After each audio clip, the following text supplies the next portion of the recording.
God, please don't. You're embarrassing both of us, she whispered when she saw the ring box, so I put it away forever. 6 months later, she's crying because I'm engaged to someone who actually wanted me. Hey viewers, before we move on to the video, please make sure to subscribe to the channel and hit the like button if you want to see more stories like this. Thanks. Throwaway account for obvious reasons. This all went down about a year ago, but it feels like yesterday sometimes. Or maybe like a lifetime ago, depending on the day. I'm sharing this because, well, maybe it'll help someone else spot the signs earlier than I did. Or maybe just because getting it out feels like closing the book for good. Anyway, buckle up, it's a doozy. My name's Alex, and at the time, I was 28, working as a marketing manager for a mid-sized firm in the city. Solid job, nothing flashy, but it paid the bills and let me save for the future. That future, as far as I was concerned, included Sarah.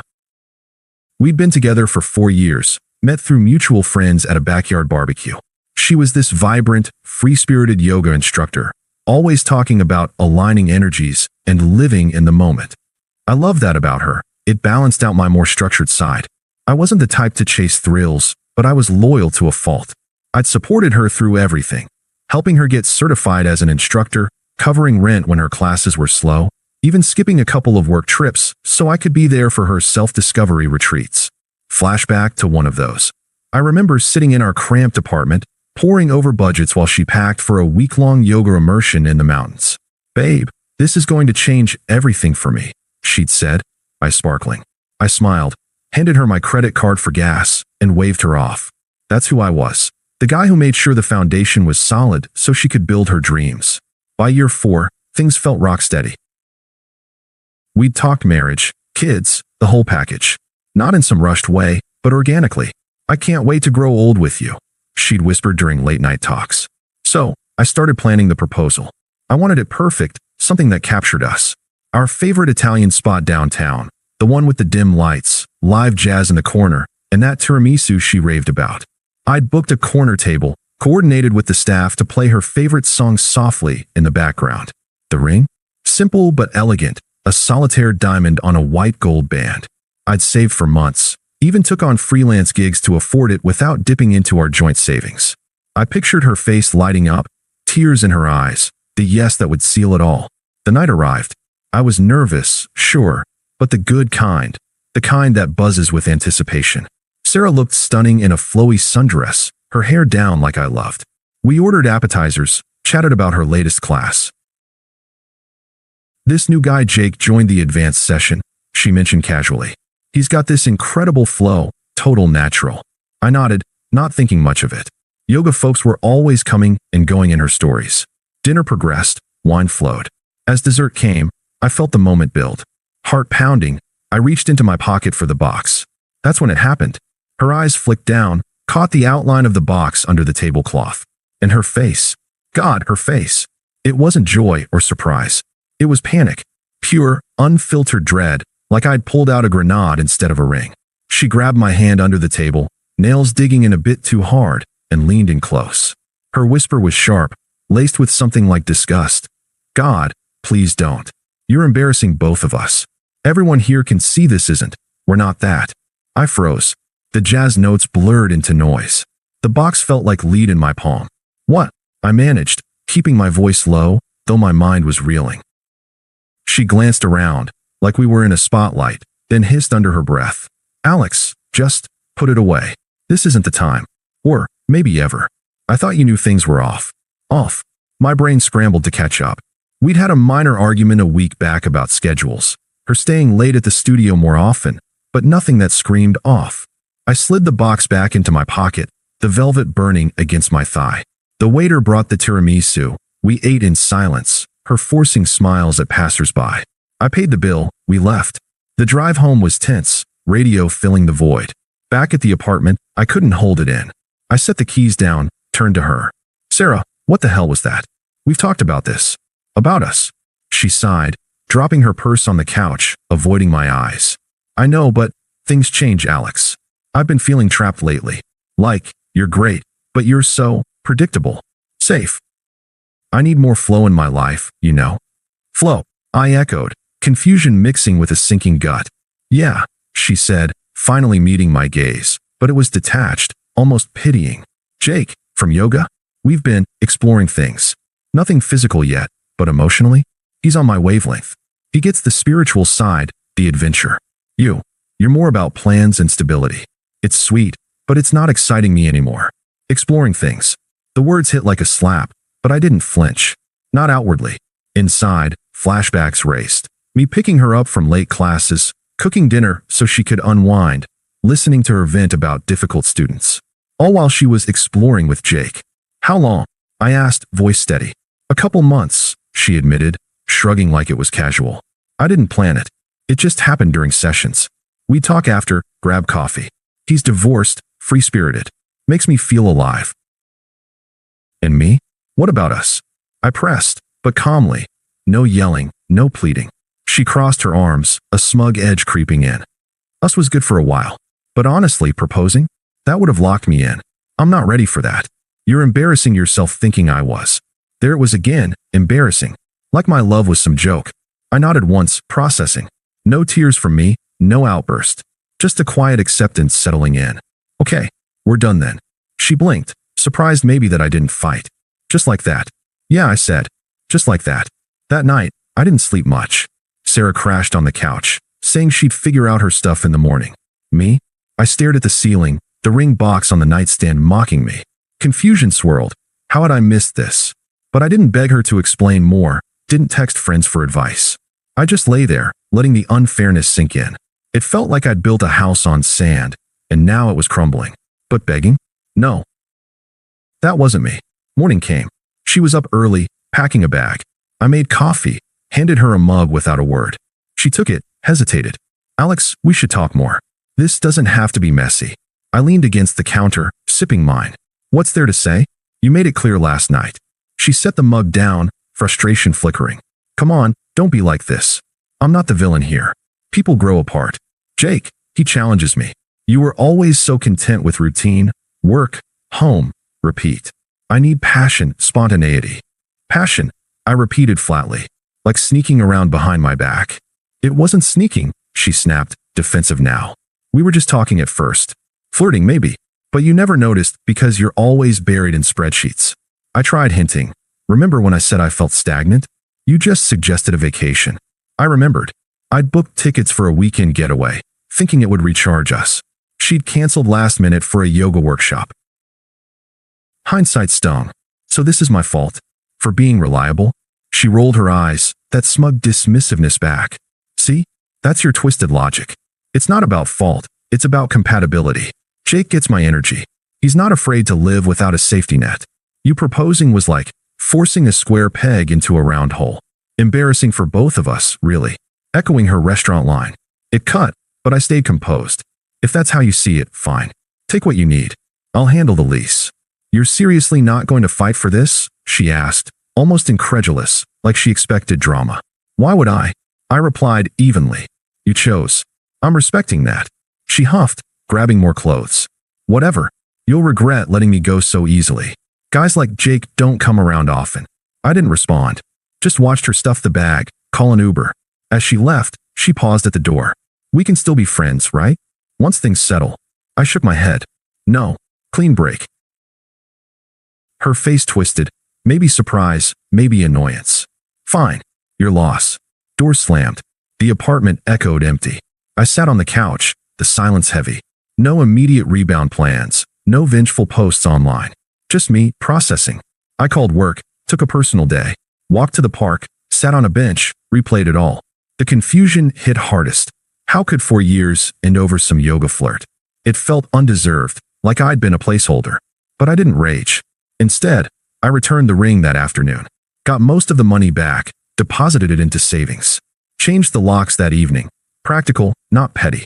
Then, I blocked her number, unfollowed on socials. Detached. Disappeared from her world. The next days blurred. Friends reached out after she must have spun her story. Texts like, heard about you, and Sarah, man. You okay? I kept replies short. Yeah, moving on. No details. Inside, vulnerability crept in. Nights were rough. Flashback to her head on my shoulder during movie nights. Whispering, you're my rock. Now, that rock was discarded. Unfairness gnawed. I'd sacrificed weekends for her gigs, emotional energy for her doubts. And for what? To be called embarrassing? But I didn't dwell publicly. Started small changes. Gym routine. Reading books on mindfulness. Ironic, given the yoga angle. The silence let me sit with it all. No rush to win the breakup. Weeks turned to months. I didn't chase distractions right away. No wild nights out. No apps swiping for rebounds. Instead, I leaned into the quiet. Work became my anchor. I threw myself into projects, even pitched a new campaign that got me a raise. Focus on what you can control, I told myself. But the emotional middle? That breathed slow. Confusion lingered like fog. Mornings I'd wake expecting her text, then remember. Evenings, the apartment felt too big. Flashback. One hit hard during a solo dinner. Remembering how I'd quit my softball league to free up time for her classes. Go without me, she'd say. I need you here. So I did. Now, alone with pasta, it felt like wasted investment. I journaled some, not dramatically, just facts. What went wrong? My internal voice shifted gradual, from why me, vulnerable whispers to clearer, what now? I reconnected with old friends, ones I'd neglected for couple stuff. A buddy dragged me to a trivia night. I laughed for real after weeks. Started hiking on weekends. Fresh air cleared the head. No yoga for me, though too raw. Dating? Not yet. I needed space. But about 3 months post-breakup, a colleague introduced me to Emily at a work happy hour. She was in graphic design, sharp wit, warm smile. We talked art, travel, easy, no pressure. Coffee turned to dinners.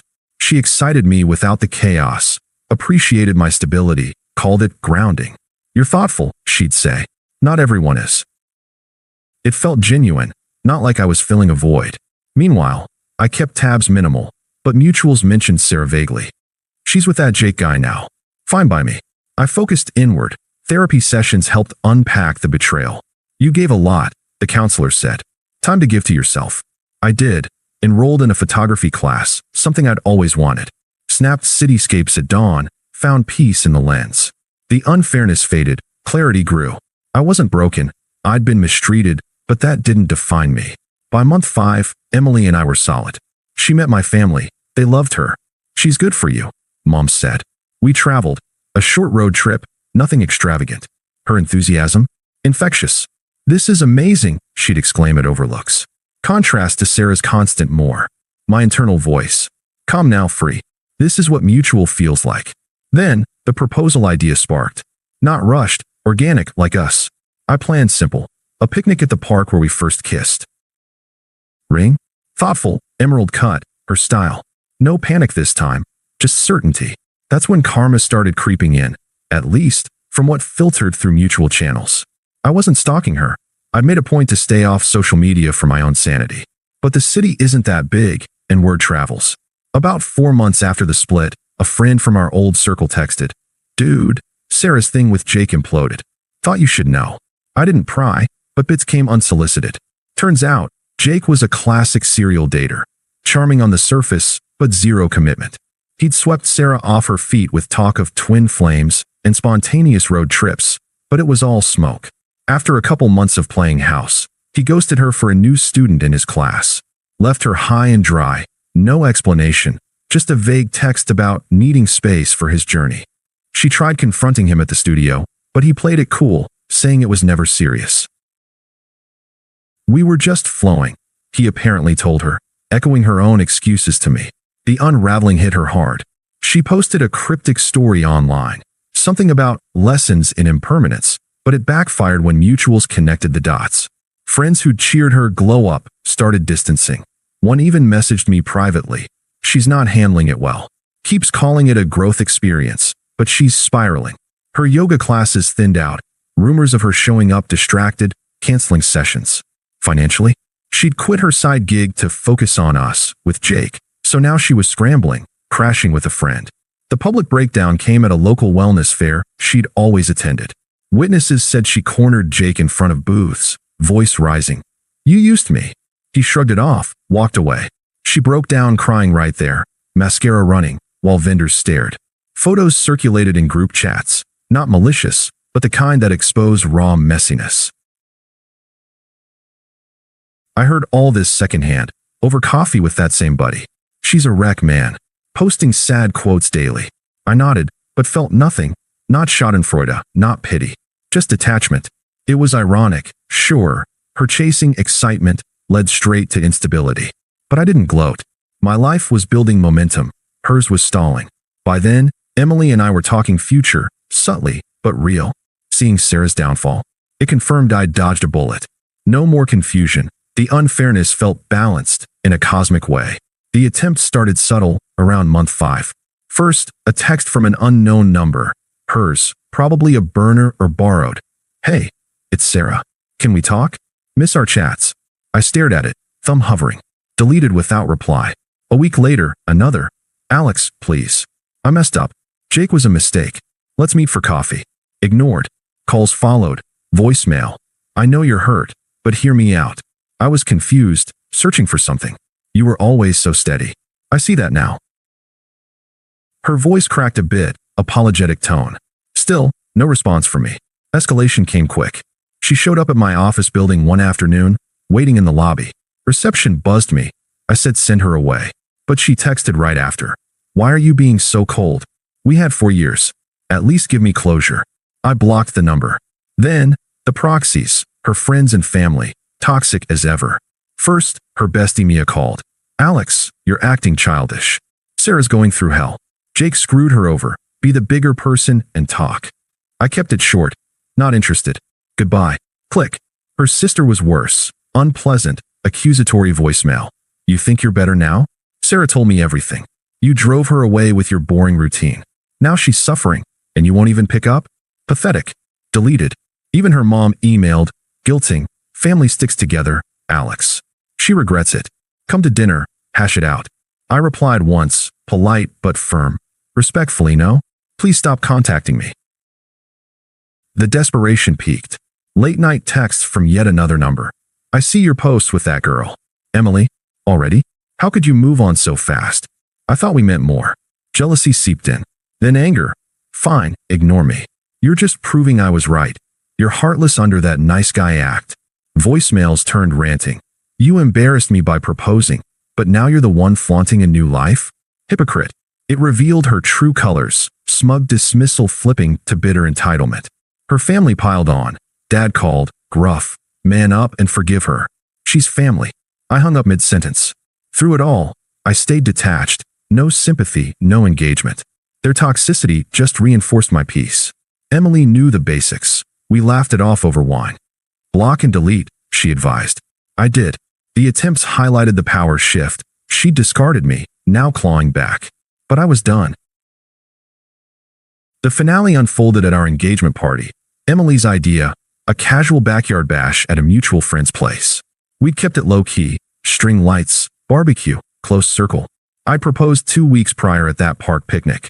Her yes was enthusiastic, tears of joy, no panic. Yes, 1,000 times, she'd said, hugging me tight. Contrast hit different. Invites went out. Somehow, Sarah heard. Maybe a stray mutual or social sleuthing. She crashed uninvited, slipping in through the side gate mid-evening. I spotted her first, disheveled hair, forced smile, clutching a wine glass like a shield. Guests mingled, music played soft. She beelined for me as Emily chatted nearby. Alex, Sarah started, voice shaky but urgent. We need to talk. Now. I turned, calm as ever. Sarah, this isn't the place. Please, she pressed, eyes darting. I saw the announcement online. Engaged? Already? After everything. I was wrong. Jake was nothing. You were the one. Give me another chance. I'll change. Emily noticed, approached innocently. Oh, are you a friend? She asked, genuine curiosity. Sarah's face twisted, jealousy flashing. I met her gaze, mirroring her old logic coolly. Just someone who taught me exactly what I didn't want. Remember, Sarah? We're not that. Turns out, I am, with someone who wants it. She flinched, hypocrisy exposed. That's not fair. You embarrassed us both with that proposal. Now you're rubbing this in. No, I said firmly, no trace of care for her feelings. I'm living my life. You're the one showing up, making a scene. Embarrassing yourself now. Guests shifted uncomfortably, a few whispered. Sarah's eyes welled. But I love you. Please, don't do this. I shook my head, focused on my growth. Sarah, you're irrelevant here. I've built something real, career thriving, peace intact, happiness with Emily. You chose your path. This is mine. Goodbye. She stood frozen, then stormed out, sobbing audibly. The party resumed. Emily squeezed my hand. You okay? I nodded. Truly was. Sarah was powerless, a faded echo. Later, I blocked the last stragglers. Life moved on. Wedding plans, shared dreams. She's a lesson, nothing more. Complete. Thanks for watching. Make sure to subscribe to the channel and hit the like button. What do you think about this story? Share it in the comments.